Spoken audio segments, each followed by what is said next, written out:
Hey everyone, and welcome back to another industry report. So, the sizable Last of Us 2 leaks, they may be a couple of weeks old now, but the fallout from them is still very much being felt across the realms of content creation. It gives us a lot to cover today. We've got copyright claims, fudged reviews, Neil's off-color cameo, which is a bit weird, the need for court cases in some of those copyright situations. They're just some of the allegations being thrown at Sony and Naughty Dog. So really in short today, what is the deal with The Last of Us Part 2? That's what we're doing. Also, if you're interested in the daily briefing that we do every single day during the week and some snazzy loot, including physical metal pins mailed to your inbox, then hey, go check out our Patreon via the link in the description. It seriously is the main thing that actually helps us out these days. And then, of course, your likes and your subs needed for the algorithm. That's the world we're in. And with that, let's get stuck in. So, things are messy with The Last of Us 2. The leaks were devastating enough, and Sony and Naughty Dog have been taking steps to mitigate the damage, which you would expect. And while removing, leaked material, that's fair enough, that is their copyright, but they went further than that, and they're now raising eyebrows across the industry, and even with lawyers, like Hoeg Law, Leonard French, just for examples. Now, one strategy has been the wave of copyright claims and strikes apparently aimed at content creators who have covered, discussed, or thought about April's leaks. Heel vs. Babyface, someone I know from back in the WoW days, has perhaps been the most vocal, and, well, he details receiving two separate claims against two videos, and a copyright strike being filed against his actual channel itself. Now, the copyright claims, of course, can be upgraded into copyright strikes eventually. That's not good, because 3 strikes and you're out pretty much, and the recourse there is challenging at best. Now, Sony were making their intentions really perfectly clear with all of this, right? Keep quiet or potentially lose your channel. That's basically what they were doing here, effectively. Now, this strategy is particularly dangerous for smaller channels, some of whom, like they recorded, actually receiving 2 copyright strikes. So, Sony really do seem to be using the blunderbuss here. Now, they could do severe damage to these content creators, potentially striking down actual whole channels entirely for the crime of covering a public knowledge news story, which is legally completely unsound. Larger channels have greater recourse to be reinstated, but those with less than 100k subscribers, they don't have that direct line to YouTube. Like my other channel, it's about 550k subs, so I have a partner manager, but not all these guys will. Now, Sony, they could be within their rights if these copyright claims weren't so misguided. If they were only targeting channels, right, that were directly showing the leaked footage, that stuff, then fair enough, but the thing is, they're not. Right? Like, the reason Heel vs. Babyface in this case isn't worried, having already consulted with his solicitor, is that he maintains, right, that Sony have zero ownership over the material that they're claiming in his videos. And, any basic legal reading will tell you that about the content he's talking about. The majority of that stuff is either him just addressing the camera directly, discussing official press images for The Last of Us 2, or browsing Naughty Dog's public-facing Twitter account. You don't get to strike people for that. That's ridiculous. Now, what's then interesting here is that he appealed the strikes only for Sony to then, well, reject his claim. And that basically means that if you want to escalate that further as a content creator, you've kind of got to take him to court, which of course is not good, and I'll get onto that later. Now, other channels have also reported similar behavior from Sony's legal representatives. You've got The Quartering, who detailed receiving 30 separate DMCA takedown notices from Naughty Dog, while Just Some Guy reported having his copyright notices taken down, and this is real bad, then refiled to extend their length. Now, the play here from Sony's reps seems to be to just block everything for long enough, right, to just sort of get the game to actually release, and then after that, who cares what happens? Like, they literally seem to be exploiting how the YouTube copyright system works in order to run down the clock in their favor. And that's pretty bad. Sony's intentions here remain pretty clear. Stay silent or prepare to go to court. That's kind of what they want to do there, but it obviously won't work. The strategy for containing discussion in and around these leaks, it seems to be an attempt to bully people, into court cases they can't afford, so, just get them to shut up. And that is shameful, and it's obviously not going to work, as here we are talking about it. Now, what's interesting is the targeting of channels. Sony are really only going after culture war channels from what I can tell. Well, that plus, stuff like just content and memes surrounding the leaks. But, we've talked about these leaks and we've given spoiler-free impressions like many of these guys have. And we're a straight-laced gaming news channel. We do not get involved with culture war-related content, right? That's not our shtick. none of our content was claimed by Sony's reps. And that certainly is interesting because we did the same thing in a way as, what Az was doing in terms of what we covered. And the uneven application of policy there is rather telling. Now look, right, I don't really engage with popular culture as an individual. I don't like Marvel movies, really, I don't care about the characters. Star Wars, don't really like it, bar the original, well, the first two. I don't really like superheroes, I don't read comics, I'm not into any of that stuff, right? I grew up in nature documentaries and space stuff, Patrick Moore, David Attenborough when I was growing up. So that sort of geek culture, content, it's not something that interests me. Those are not really channels that I'll naturally watch here. But the thing is that we're all on this platform together, right? Systems are systems. Rules are rules. Here, what we're seeing is that systems are being unevenly exploited, seemingly based off the aesthetics of those channels, right? That they're, going against some of the grain with the comics and the movies and, the characters and all of that stuff. And, that's pretty telling as to what's going on with Sony. So, yes, overall here, right, it is extremely unfair. It is not actually, those are basically false claims, right? They're literally false claims. Pretty sure that's something you can't do, but hey, are you going to have much success taking Sony to court? Somehow, I don't think so. And then as a final bit of cleanup on this, there's then the whole Angry Joe thing. So Hoeg Law did a great video breaking it down. But basically, right, Joe made this point in his video where he basically misunderstood what a legal representative is, kinda. And that video got like over 1 million views, and you could have seen it to be diminishing Sony's culpability here. Sort of saying that, it's from Muzo, not Sony, but no, the whole point here is that Hoeg in the video goes over how liabilities work, and the TLDR here, in short, is that, yeah, it's a company acting on Sony's behalf, so Sony are liable. I recommend you watch that video, though, after this one, because, look, basically, it's always good to know more about the legal system, and all this stuff that's going on right now kind of just underlines that. Another point of contention is the literal thousands of 5-star reviews The Last of Us Part 2 has accumulated across the various regions of the PS Store, despite it, being a month or more away from release. Now, at the time of writing, the standard digital edition of the game has got 785 5-star ratings in PSN. The deluxe edition has got 1,806 ratings, 5-star.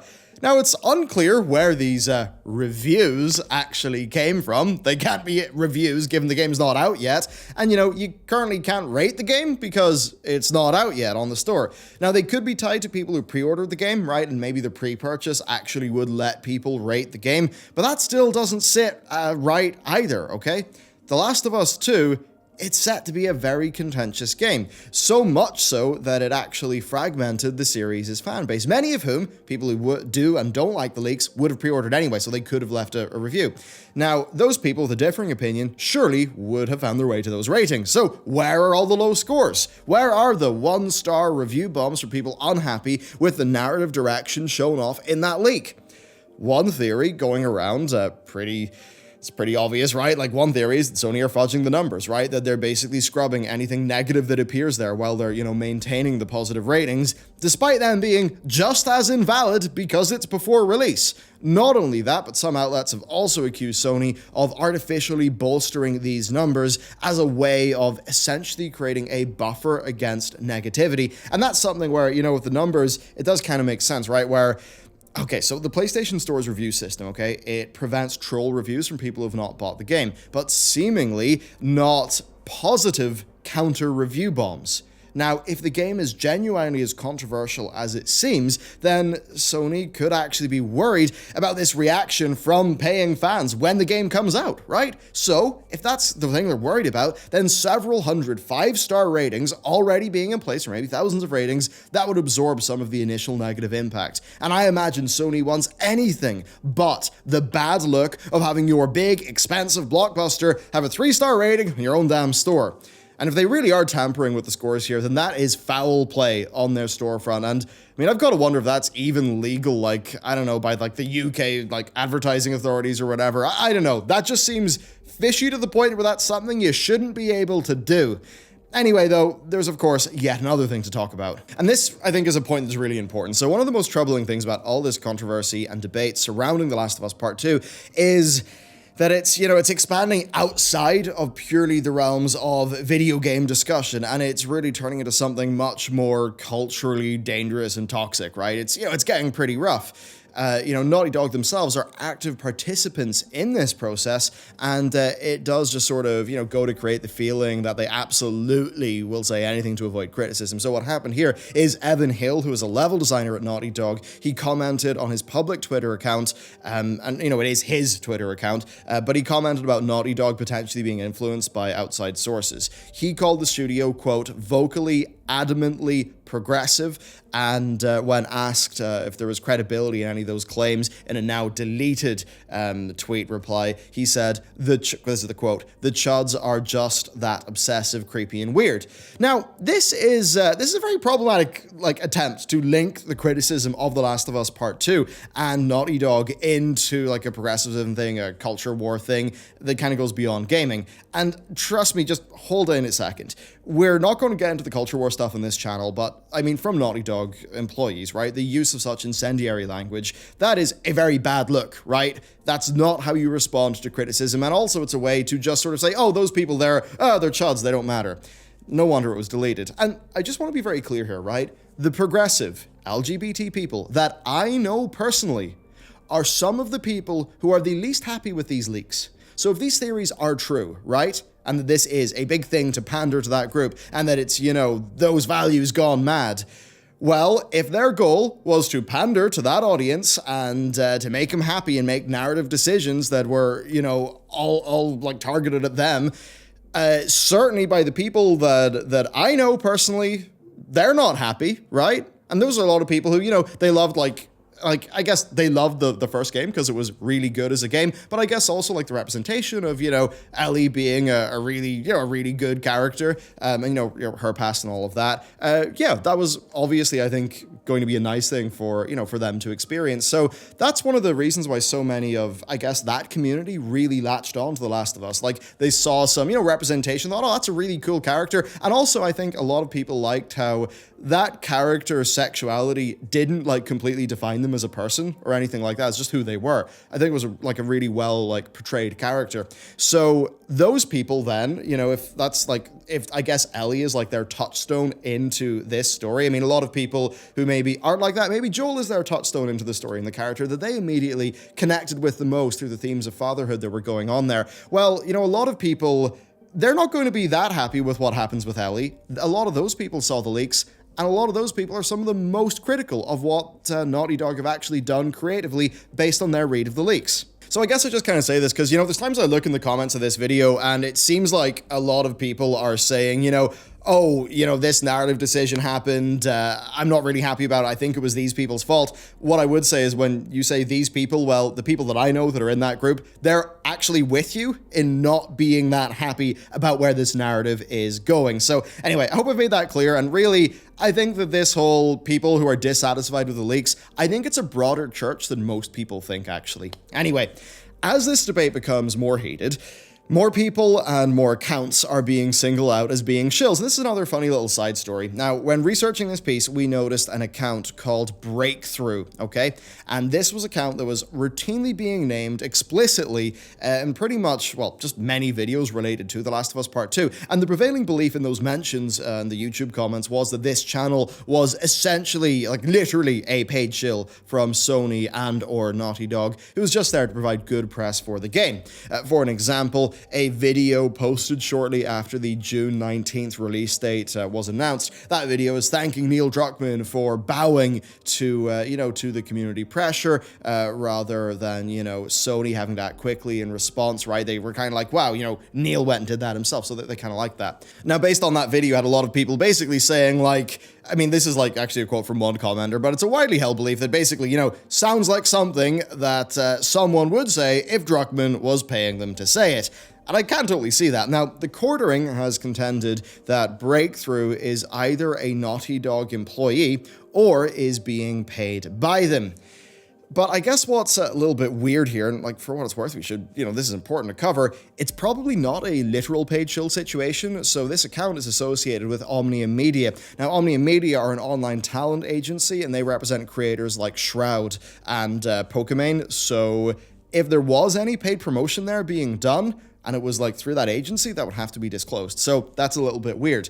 I mean, being the only channel whose I guess, still liking the game or whatever, that's a totally fine thing to do. But I guess it's just, turning off the comments and privating the Instagram and hiding the ratings, all that stuff doesn't exactly look that good. And I think this is a situation of that all just being tied into the broader cultural backlash to the creative decisions that Druckmann's team ended up making. Oh, and then one thing here, this is kind of me just going a little bit off script for what was planned for this video, but right, after a very controversial moment in the leaks happens, a side character disrespects a foe. You'll know what this is if you've seen that stuff. Now, that side character, what is really weird is that does appear to be Neil Druckmann's cameo in the game. So look, I mean, it's like, fair enough, the guy can do that if he wants, but in the current situation, it certainly is a bad look. And really, the whole thing, it is just a mess, isn't it, right? The Last of Us 2 spoilers, they were devastating, and they don't appear to be going really anywhere anytime soon as a news story. I think after this game comes out, there's still going to be reverberations. I think the thing is that, though, both Sony and Naughty Dog, they've gone about dealing with these leaks in entirely the wrong way, right? This reliance on wide-reaching, misguided copyright claims that are literally an abuse of the system, that just invokes the Streisand effect. The PSN review scores also inspire ridicule and more of the Streisand effect. And this sort of willingness to vilify those who are criticizing the studio that we've seen from, in that case, one of the employees, that also looks really bad in the entire company. And overall, their handling of this could have ruinous consequences for the future of some of their first-party development. I mean, at least from Naughty Dog, right? You gotta think about it, because if this project was as much of as an internal disaster that Jason Schreier's report suggests it was with, like, the crunch and the staff turnover, and then, it wasn't received well, I mean, I've got to wonder, like, that's got to be really bad for their already reportedly really bad staff retention problems. So, there you go. We sort of took, like, I don't know, however much time off this. A whole bunch of things happened. This is kind of like your big catch-up video, so you now know what's up with The Last of Us Part 2. What have people been talking about? And yeah, there you go. Now you know. If you want another thing to watch after this video, people enjoyed my call-out of Sebastian Log in the previous one, so you can check out some of Leonard French, Hoeg Law, both doing really good content in the legal system as it pertains to video games quite often. I think you'll enjoy it quite a bit. And if you want some other stuff to watch from us, well, the Rising Production Costs video is on Patreon, and also there's the Daily Briefing on Patreon. There's also some loot, and we did do our State of EA and State of Take-Two Interactive videos with Warner Brothers, Activision, and more being planned, so sub for those as well. Thank you very much for watching this channel, and with that, I'll see you next time.